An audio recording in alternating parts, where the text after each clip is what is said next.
I was hoping to go and work overseas, and one day I was approached. It starts with an attractive job offer abroad, and it ends in modern slavery.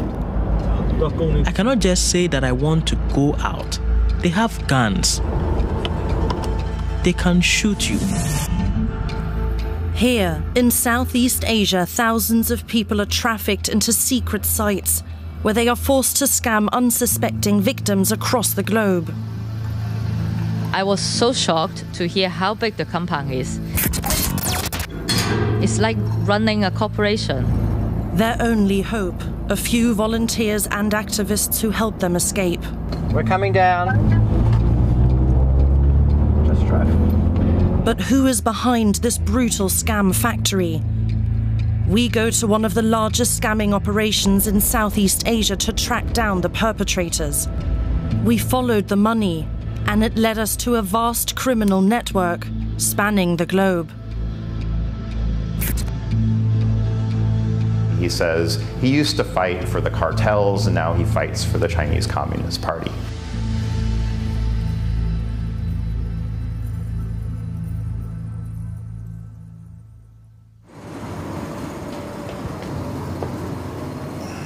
In 2022, Aaron was finishing his university degree in a country in southern Africa when he was recruited by a technology company based in Thailand. On Google Maps, I could see they have different locations, some of them in Thailand. I thought everything was legit until I got to Bangkok. When I arrived in Bangkok, I saw someone was waiting for me with a sign. My name was on it. He took me to a car with two other guys. We were supposed to go to a hotel that is like maybe 10 minutes away from the airport, but we drove in a different direction. Instead of a 10-minute ride, Aaron was in the car for hours. That's when we realized we are not going to Bangkok. I was so scared.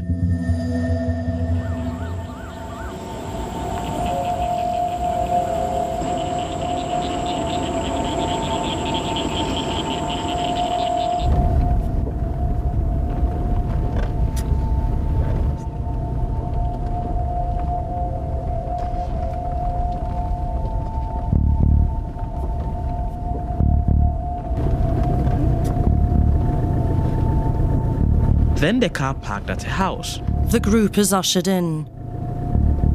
We were told to hide with the pigs. We don't understand what is happening here. They hide for hours. Under the cover of dark, they're taken to a nearby river.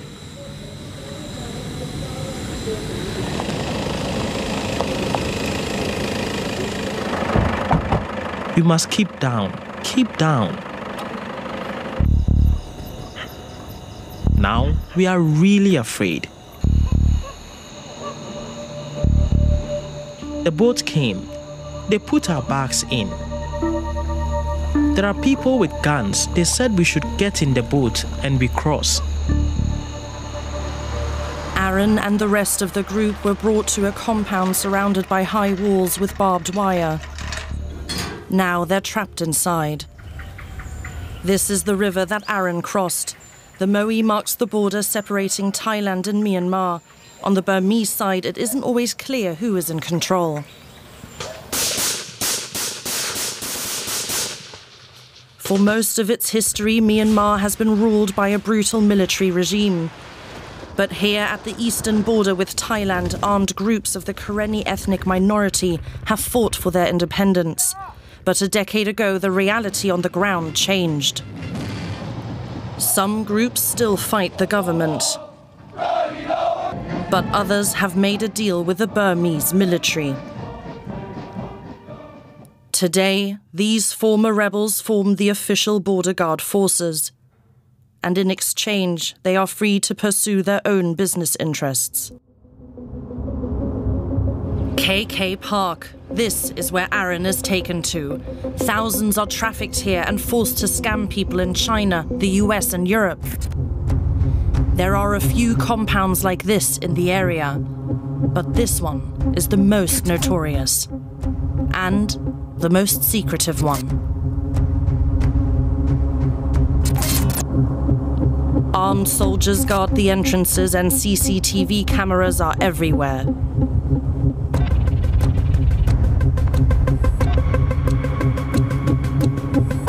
We reviewed exclusive images taken from within the compound and spoke to several victims who were held here. They all recognized the badges on the guards' uniforms. They are the insignia of the border guard forces, the former rebels who changed sides. One thing is clear. Soldiers from Myanmar's border guard force are present in KK Park.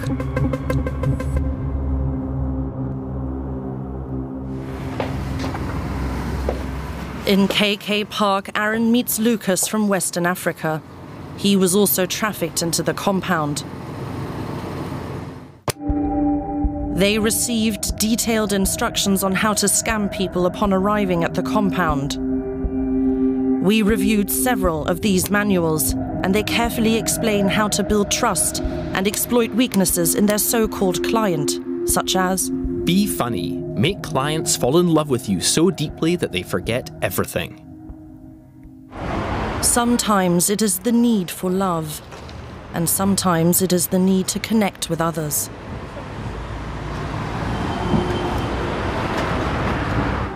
Where I live, we don't have a lot of Asian population.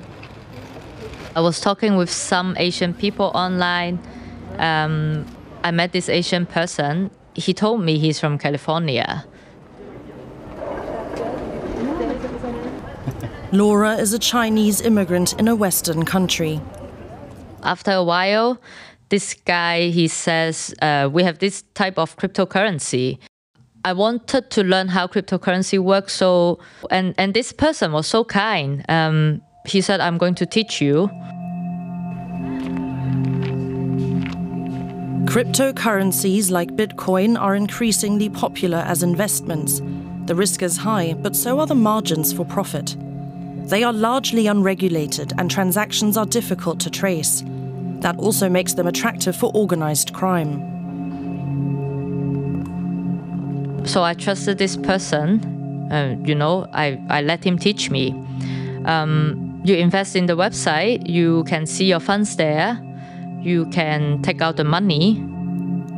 The scammers groom the victims, often for months, and persuade them to invest more and more. Laura thought the website was legitimate. She believed she exchanged her savings for a lucrative investment, but instead, her money went to a crypto wallet, the equivalent of a digital account, controlled by the scammers. I wanted to withdraw a couple $1,000 and I couldn't withdraw them. And this person was pushing me to invest more money into this cryptocurrency. The website is suddenly down. The scammer goes silent and your money is gone. This form of scamming is called pig butchering. The scammer fattens the victim and then goes in for the slaughter. And you're left wondering, why is this person doing this to me? After being scammed, Laura started a volunteer group to help other scammed victims. But then, something unexpected happened. We thought that everybody in this scam industry is a criminal, is a bad person. Until one day, someone reached out to us and said he had been trafficked into this scam compound. And I was so shocked to hear how big the compound is. It's like running a corporation.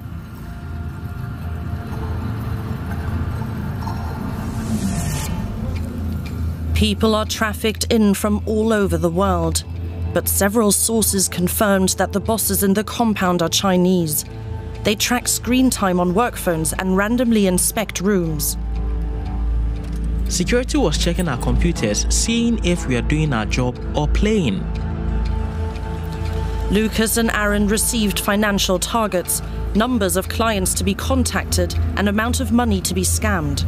If there is no client at noon, no lunch. If someone checks and you didn't reply to a client, they beat you or make you stand for hours. We work 17 hours a day. No complaints, no holidays, no rest. And if we say we want to leave, they tell us they will sell us or kill us.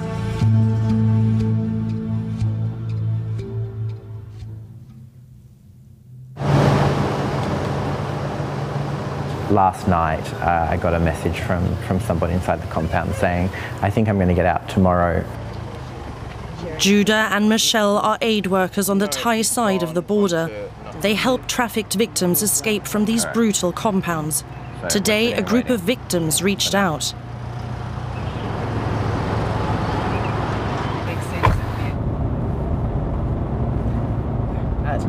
From what I understand, the majority of them have just been disruptive. They have refused to work. They've been problematic to the bosses. And so you've refused to work, so they're going to sell you to another compound.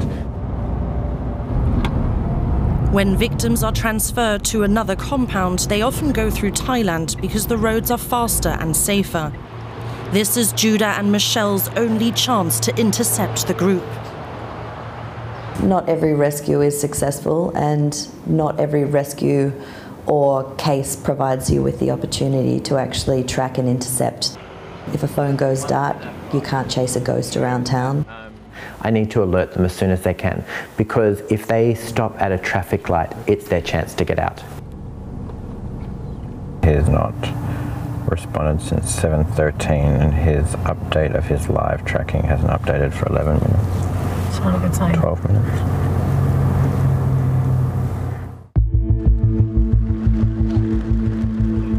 The story of these scam factories begins in Beijing with a grandiose announcement.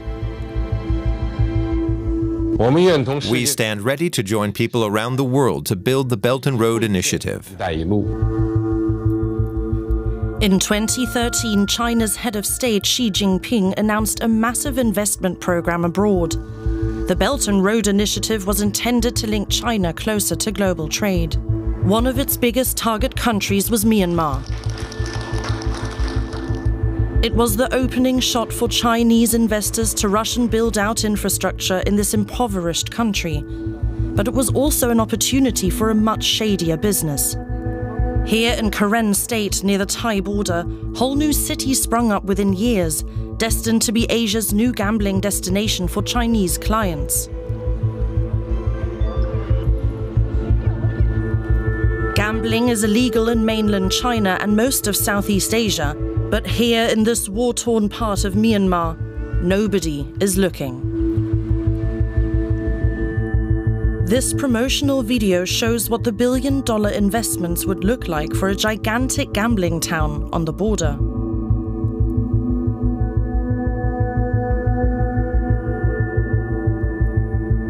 Here, Chinese businessman Shi Zhejiang is seen signing the project.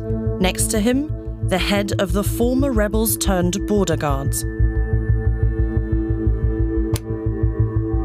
Chinese government reports initially hailed this project as an integral part of Belt and Road ambitions. Only when reports of widespread organized fraud sprang up did Beijing distance itself.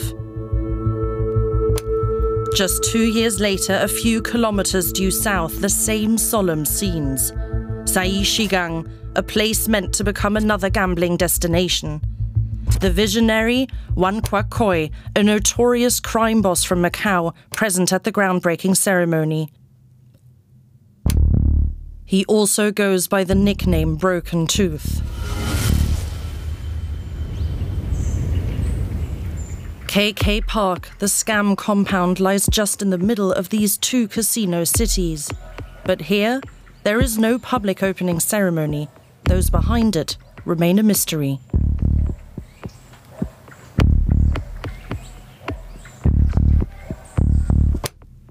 Rumors circulate that one of these two Chinese investors could be behind this cruel operation, but so far, proof remains elusive. Aaron and Lucas spend several months in KK Park. As time passes, they become increasingly desperate. After they said no salary, we started to complain, and then we refused to work. Suddenly, they must pack their bags. I heard them saying they would sell us to a place in northern Myanmar. Workers who are of no use to the bosses are often resold to other criminal groups. Aaron, Lucas and others are taken to the banks of the Moe. To hide their traces, they are forced to switch cars several times and wait in shacks along the river. Once they cross to the Thai side, traffickers will take them to the north. Okay. Stand by. They're in town, man. They're literally, if we had turned down that street, they're at the end of the street of the river. Right there. Wow. You just don't want to drive down to them until you know. You know. Judah and Michelle are close to the victims, but intercepting now would be too dangerous. They don't know if the traffickers are armed. Okay, his last message says, "We're in a bunker after the river." Pause. I don't know what's down the end of that river.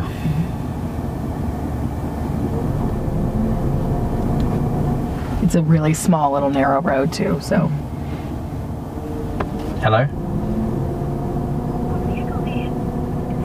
He didn't say. He just started sending that live location from that one message that we got. It could be in a van, could be in a house.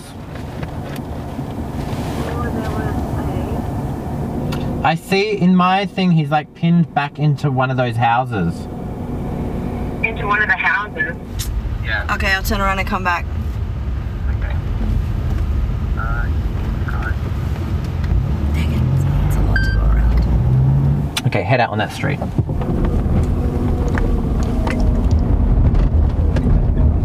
Turn around. Yeah. Hey, they're right down the street behind us. We just drove past them.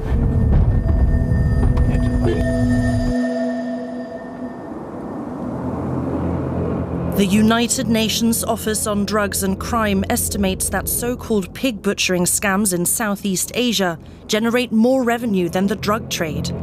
KK Park alone makes tens of millions of euros a month. We followed the money trail from several scammed victims to see where it leads. Like Laura, they invested their money in a fake cryptocurrency site and unwittingly transferred their funds to a wallet used by scammers. To hide its trace, criminals rerouted the money until it reached wallets KK Park uses to pool the defrauded funds. These wallets then made several direct transfers to other accounts, including this one. Millions of euros worth in crypto passed through it. We were able to identify and corroborate that this wallet was opened by this Chinese businessman based in Bangkok. During the time the cash was flowing, Wang Yichong was the vice president of the Thai Asia Trade Association, located in this building on the fringes of Bangkok. This is also the building of a Chinese association, the Overseas Hongmen Culture Exchange Center. Both the location and the center came into the focus of Thai authorities in 2023. In February, police raided the building on suspicion of serving as a front for organized crime, along with another cultural association in Bangkok using the same name, Hongmen.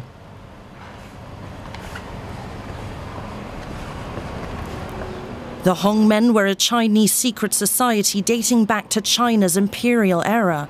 With time, they developed links with organized crime and close ties with Chinese triads. Triads are vast criminal networks with thousands of members. They operate globally and are involved in drug trafficking, human trafficking, extortion, and other criminal activity. What Hongmen does is it takes a lot of the symbolism, a lot of the stories of the Chinese underworld, and it popularizes them. This is Jason Tower, a leading expert on organized crime in Asia. The scamming operations stemming out of KK Park trace back to a complex network of businesses and associations used by well-connected criminals to legitimize their crimes. And they all lead to one prominent figure, Broken Tooth. Here we can see him visiting the Thai branch of the Hongmen Association, the same one that was raided by local police. Broken Tooth rose to power in the 80s and 90s as a member of the 14K Triad, one of Hong Kong's largest gangs. Notorious for his ruthlessness, he took over as the 14K leader in neighboring Macau, at the time Asia's gambling capital. But the failed assassination of a prosecutor led to his arrest. He spent more than a decade in jail. When he was released in 2012, times had changed. Macau had been handed over to mainland China. The mafia boss rebranded himself as a patriotic businessman. He invested in cryptocurrencies, casinos, and real estate all over Asia, and even named a beer brand after Hongmen, never missing an opportunity to show his support for China and the Communist Party. We must jointly support the cause of national unification and support the great renaissance of the Chinese nation.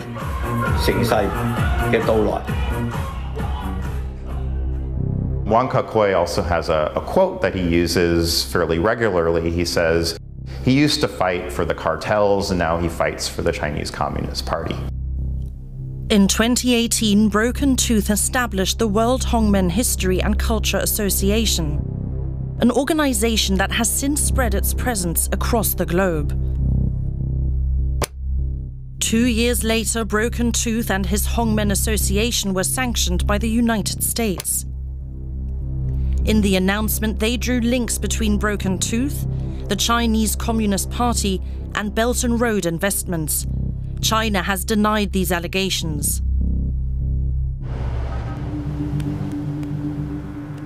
It is unclear whether the sanctions had any impact on Broken Tooth's businesses.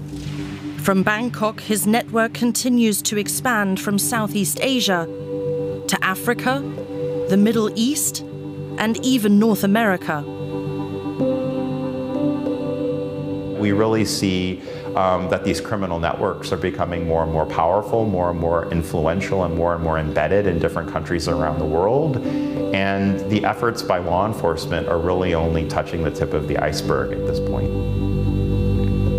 The group of trafficked victims have informed Judah and Michelle that they have been put in taxis and are now driving to an unknown location. Now is their chance to intercept. Okay, we're going to be looking, guys, for a vehicle. We're looking for a taxi with a license plate 95, yellow and blue, coming up on that side of the road. That could be them right there. 65. Oh. It's probably 65. You think it's 65? That's the river right there, guys? The bridge? Yep. Yep.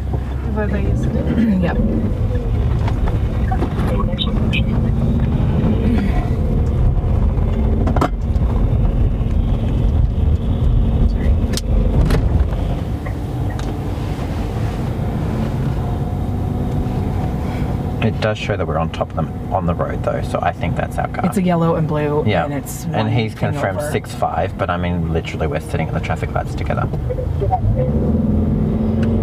So can we tell them we're behind them, that they can run, or no?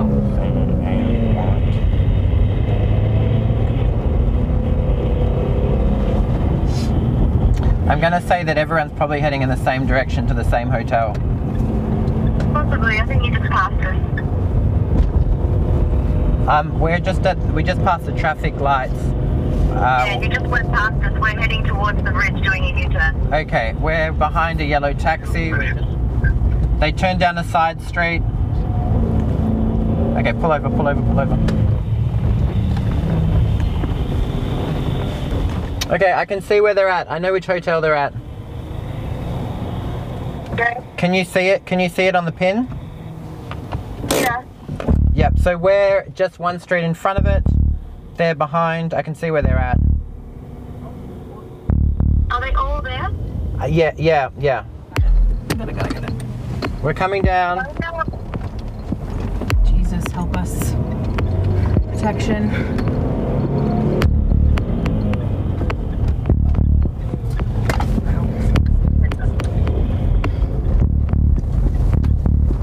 Why would they take him to a hotel? There's gonna be another. They're just gonna. Who knows what the job is? All right.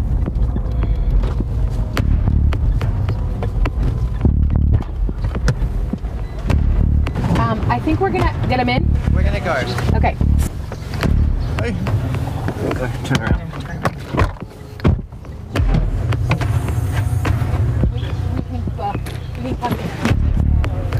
But we have to get you guys into safety first.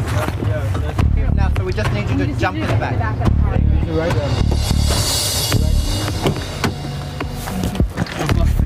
Microphone, sorry.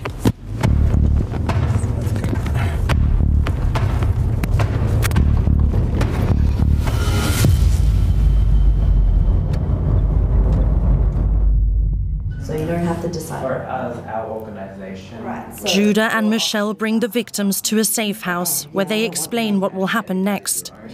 Authorities will either recognize them as victims of human trafficking and repatriate them home, or charge them with violating immigration laws, which might mean more time behind bars, this time in an official detention center. it can take up to 3 months. Up to 3 months, but Normally it's around. You never actually switch off then. You try to give the victims the people a chance to kind of breathe for the first time, perhaps in 8, 9, 10 months they've ever taken a breath. You give them a brief, but you stand there looking out the door thinking, is anyone going to turn up? Are we going to be caught? Is there going to be something that comes in aftermath? This moment of respite will last for 3 days. Then they must report to the authorities. It was not an easy experience. And I hope I can go back to my country and find a job that I was graduated for, to start a new life.